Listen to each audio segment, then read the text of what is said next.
सराव संच 3.1 मधील आपण दुसरा प्रश्न पाहणार आहोत. प्रश्न याप्रमाणे आपल्याला दिलेला आहे. जर अंकगणिती श्रेणीचे पहिले पद ए व साधारण फरक डी असेल तर अंकगणिती श्रेणी लिहा. म्हणजे या ठिकाणी आपल्याला पहिलं पद आणि साधारण फरक दिलेला आहे.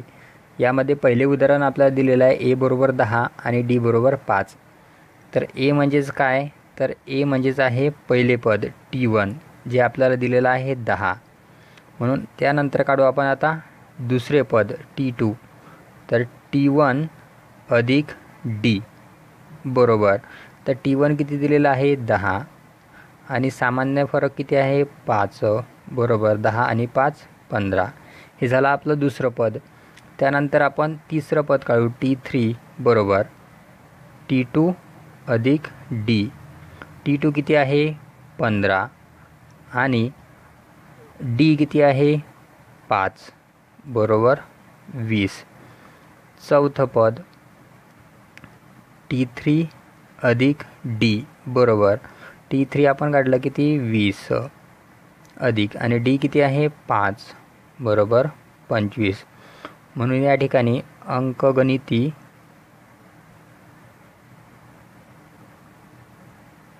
श्रेणी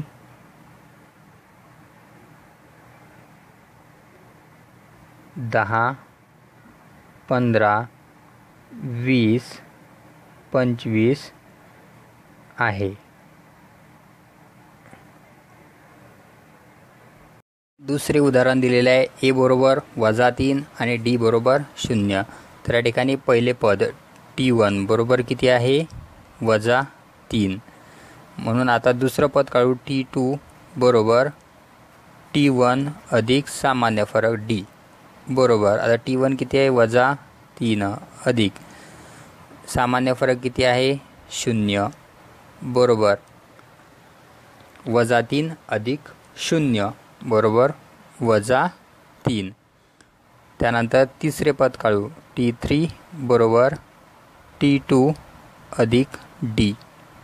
T2 किती काढलेला आहे -3 अधिक साधारण फरक किती आहे 0 बरोबर -3. त्यानंतर चौथे पद काढू T4 बरोबर T3 अधिक D. T3 किती आहे -3 साधारण फरक 0 बरोबर -3 अधिक 0 -3. म्हणून अंकगणिती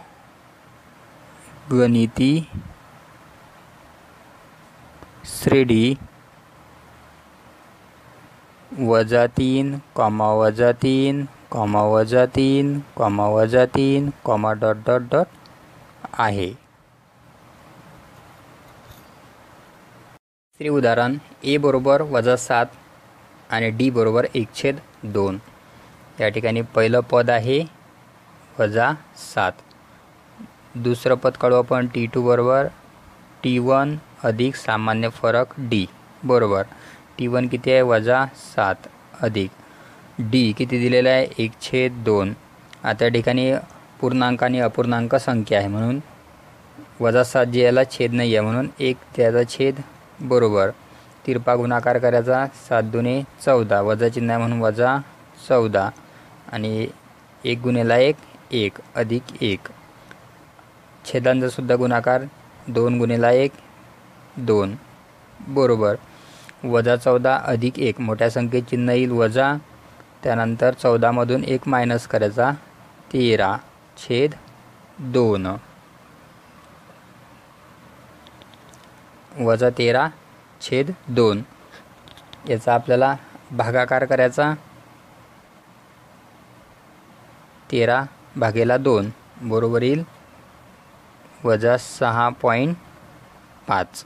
कारण वजा चिन्ह आहे म्हणून वजा राहील आणि 13/2 याचा भागाकार येतो 6.5. त्यानंतर आपण काढू तिसरे पद T3 बरोबर T2 अधिक D. आता T2 किती काढलेला आहे -6.5 आपण काढलेला आहे -6.5 आपण काढलेला आहे. परंतु या ठिकाणी पहा सामान्य फरक किंवा साधारण फरक जो D आहे तो 1/2 अपूर्णांक दिलेला आहे म्हणून आपण ही किंमत न घेता ही किंमत घ्यायची -13/2 आपण घेणार आहोत. 13/2 अधिक डी किती आहे 1/2. म्हणजे आपल्याला गणित सोडवायला सोपं जाईल, कारण या ठिकाणी छेद सारखे येतील. म्हणजे आपल्याला याप्रमाणे तिरपा गुणाकार करण्याची आवश्यकता राहणार नाही. बरोबर. आता -13 अधिक 1 -12 छेद, या ठिकाणी छेदाचा सारखाच आहे म्हणून या ठिकाणी येईल 2. छेद सारखा असेल तर फक्त वरचे जे अंक आहेत अंशातील, तर अंशामध्येच बेरीज किंवा वजाबाकी होत असते. बरोबर. ने 12ला भागायचं आहे, उत्तर येते -6. त्यानंतर चौथे पद आपण काढू, T3 अधिक D. आता T3 किती काढलेला आहे -6. आपल्याला किंमत घ्यायची आहे ही, कारण आपल्याला साधारण फरक 1/2 दिलेला आहे म्हणून आपण घेऊन राहिलो. -12/3 अधिक 1/2 बरोबर 12/2 आहे इथं. 12/2 -12 अधिक 1 -11 आणि छेद सारखाच आहे म्हणून एकदाच, म्हणजे -11/2. आता या 11ला 2ने भागायचं, उत्तर येते -5.5. म्हणून या ठिकाणी अंकगणिती श्रेणी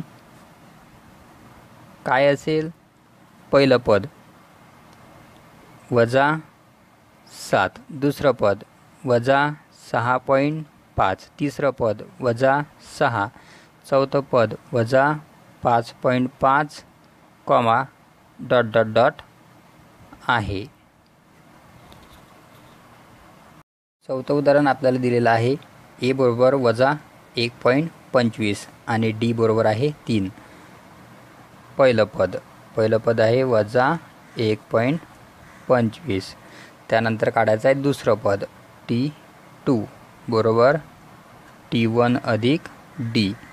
मग आता T1 किती आहे -1.25 अधिक D किती आहे 3 बरोबर -1.25 अधिक 3.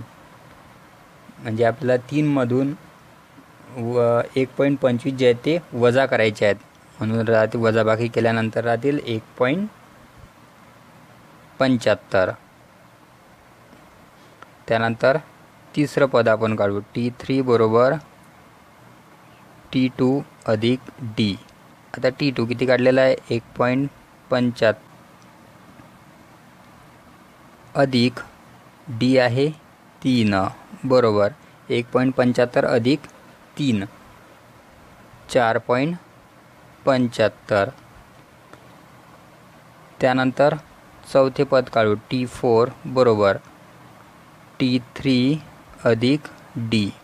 T3 किती काढला आपण 4.75 अधिक D किती आहे 3 बरोबर यांची करायची आहे बेरीज 7.75. म्हणजे या ठिकाणी आपण चारही पद जे आहेत क्रमिक इथे चारही पद काढलेले आहेत, म्हणून अंकगणिती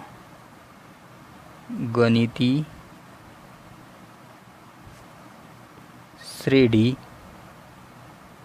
पहिलं पद किती आहे -1.25, दुसरं पद 1.75, तिसरं पद 4.75, चौथं पद 7.75 कॉमा ... आहे.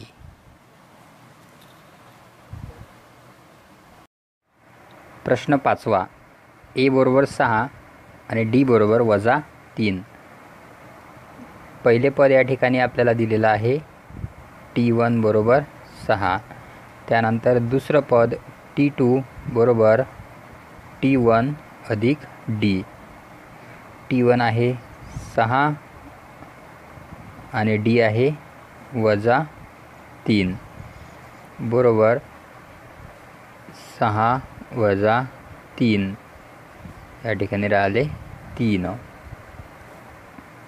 त्यानंतर तिसरे पद काढू, T2 अधिक D.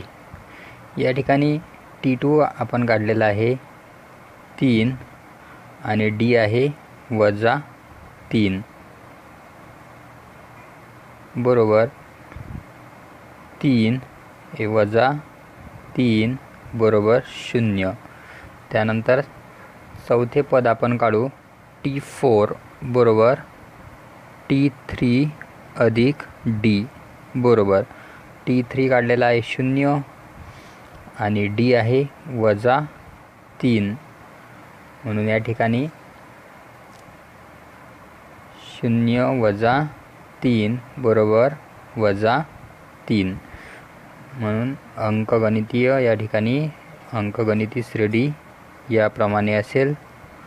अंकगणिती श्रेणी पहिले पद 6, दुसरे पद 3, तिसरे पद 0 आणि चौथे पद -3 आहे.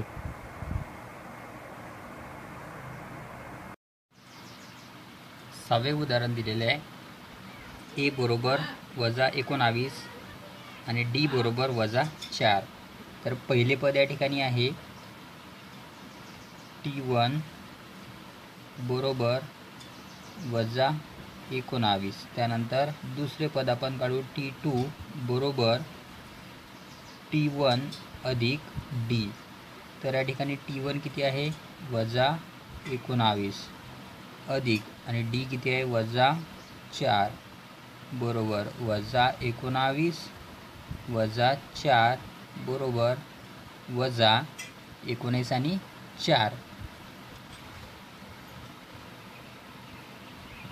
23.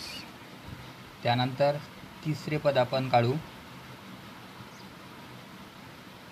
T3 बरोबर T2 अधिक D. तर या ठिकाणी T2 आपण काढलेला आहे -23 आणि D आहे -4 बरोबर -23 -4 बरोबर येते -27. त्यानंतर चौथे पद आपण काढू T4 बरोबर T3 अधिक D बरोबर आता T3 किती काढलेला आहे -27 अधिक आणि D किती आहे -4 बरोबर -27 आणि हे -4 बरोबर -31 म्हणून या ठिकाणी अंकगणिती श्रेणी याप्रमाणे तयार होईल. अंकगणिती श्रेणी पहिलं पद -19, दुसरं पद -23, तिसरं पद -27, चौथं पद -31 आहे. सराव संच 3.1 मधील तिसरा प्रश्न आपण पाहणार आहोत. प्रश्न आपल्याला दिलेला आहे.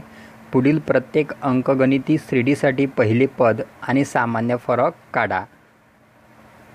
यामध्ये आपल्याला पहिले उदाहरण दिलेले आहे. एक क्रमिका दिलेली आहे. तर यामध्ये अगोदर आपण पहिले पद T1 पहिले पद आहे 5, T2 दुसरे पद आहे 1, त्यानंतर T3 तिसरे पद आहे -3 आणि T4 चौथे पद आहे -7. यानंतर आता आपल्याला काढायचा आहे सामान्य फरक. T2 वजा T1. T2 किती दिलेला आहे 1 वजा T1 किती दिलेला आहे 5. 1 वजा 5 वजा 4 म्हणजे या ठिकाणी पहिले पद जे आहे T1 बरोबर A. पहिलं पद आहे A म्हणजे पहिलं पद आहे या ठिकाणी 5 आणि फरक जो आहे सामान्य फरक जो आहे तो आहे -4. दुसरे उदाहरण आपल्याला दिलेलं आहे 0.6, 0.9, 1.2, 1.5. तर या ठिकाणी पहिले पद T1 बरोबर 0.6. त्यानंतर दुसरे पद T2 बरोबर 0.9 त्यानंतर तिसरे पद T3 बरोबर 1.2 आणि चौथे पद T4 बरोबर 1.5. यानंतर आता आपण काढणार आहोत सामान्य फरक. T2 वजा T1 बरोबर T2 किती दिलेला आहे 0.9 वजा T1 आहे 0.6 बरोबर उत्तर येते 0.3. म्हणजे हा झाला आपला सामान्य फरक. म्हणून या ठिकाणी पहिले पद T1 म्हणजेच A बरोबर आहे पहिलं पद 0.6 आणि सामान्य फरक D बरोबर आहे 0.3. तिसरे उदाहरण आपल्याला दिलेलं आहे 127, 135, 143, 151. तर सुरुवातीला पहिलं पद T1 बरोबर आहे 127. त्यानंतर दुसरे पद T2 बरोबर आहे 135. त्यानंतर तिसरे पद आहे 143 आणि T4 चौथे पद आहे 151. यानंतर आपण काढू सामान्य फरक. T2 वजा T1 बरोबर T2 आहे 135 वजा T1 आहे 127. 135 वजा 127 उत्तर येते 8. म्हणून या ठिकाणी पहिलं पद जे आहे ते आहे 127 आणि सामान्य फरक आहे 8. चौथे उदाहरण आपल्याला दिलेले आहे. क्रमिका दिलेली आहे 1/4, 3/4, 5/4, 7/4. तर या ठिकाणी पहिलं पद T1 बरोबर आहे 1/4. त्यानंतर दुसरे पद T2 बरोबर आहे 3/4. त्यानंतर तिसरे पद T3 बरोबर आहे 5/4 आणि चौथे पद T4 आहे 7/4. यानंतर आपण काढू सामान्य फरक. T2 वजा T1 बरोबर T2 आपल्याला दिलेला आहे 3/4 वजा T1 आहे 1/4 बरोबर. आता ठिकाणी छेद सारखे आहेत म्हणून अंशाची या ठिकाणी आपल्याला वजाबाकी करायची आहे. 3 वजा 1 छेद सारखा आहे एकदाच लिहायचा बरोबर. 3 वजा 1 2 छेद 4. बेकबे बेदुने 4 1/2. म्हणून या ठिकाणी T1 म्हणजेच पहिलं पद आहे 1/4 आणि सामान्य फरक जो आहे D तो सुद्धा आहे 1/4.